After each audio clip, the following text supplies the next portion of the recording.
The most liberating thing you can do for yourself is learn how to master managing your time while you're working a 9 to 5 and a full-time job.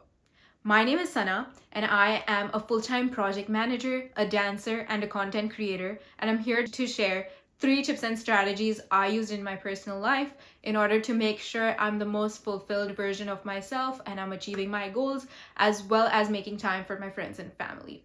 Strategy 1. What does your life look like outside of your 9 to 5? In order to understand this, you need to come up with a list of goals that you would like to achieve outside of your full-time job. These goals might be in areas such as building a business, learning a new skill, something related to health and fitness, or something of that sort. And once you have this list, it is important to understand how are you going to incorporate this into your schedule and make it fit to your needs. What I personally do is my goals are divided into short-term goals and long-term goals. My short-term goals are goals that I do on a daily basis. For example, it is going to the gym every day and being consistent with that, reading every day, journaling every day, which will help me feel fulfilled long term. And these are tasks that I do every single day.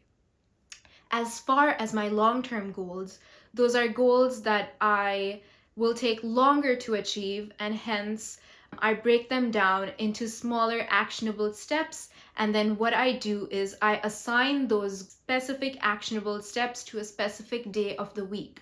For example, making this YouTube video. If I'm planning my week and I start with Monday after 5 p.m. might be assigned to brainstorming and researching about what I would want my YouTube video to be like.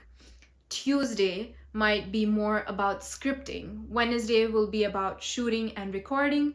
And then I can plan further for Thursday, Friday, Saturday, and Sunday to make sure I'm making time for friends and family as well, and also focusing on other chores, meal prepping, and making the most out of my weekends on Saturday and Sunday so that I can focus on other skills such as dancing and upskilling in those areas. Now, this can feel very overwhelming, and in order to cope with that, I would suggest strategizing and reevaluating every week before you're coming up with your schedule so that you can understand what your goal is for that week and making sure you're prioritizing a goal that will make you feel fulfilled in the long term. So your schedule every week will look different based on what your priority is that week. Strategy 2, romanticizing your work life.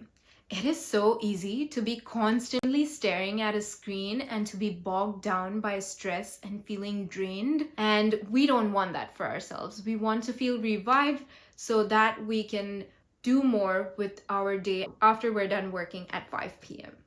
In order to do this, I try to make work more fun and less of a chore. And to do that, I try to go for walks when I find downtime. This helps me cope with stress. It is actually scientifically known to help to cope with stress as well as boosts your creativity. So it also keeps you from sitting in one place for long hours. Another thing I like to incorporate and do is in between meetings, I'll go make myself some chamomile tea or green tea, which has health benefits, but it also helps me get up from my seat. And it's just a fun thing to sip on while I'm working. So these are a few things that I like to do to make working fun. Now you may ask, how do you actually be productive when you're doing all these things? Well, I like to push all of my work and load it to the beginning of the day. So I start my workday by writing down all of my tasks and then again breaking them down into actionable steps. This helps me actually accomplish what I'm trying to do and helps me visualize what I need to get done. Strategy number 3, know your why. Be mindful of how you are spending your time and be open to re-evaluating every week to make sure it is aligned with you meeting your goals. It is important to allocate your time and be mindful about how much time you're spending towards work and upskilling versus how much time you're giving to family, friends, and other things in order to make sure you feel fulfilled in every area, such as your physical health, your mental health, your relationships, your money, and your overall goals. So it's just key to balance all of these different areas for yourself.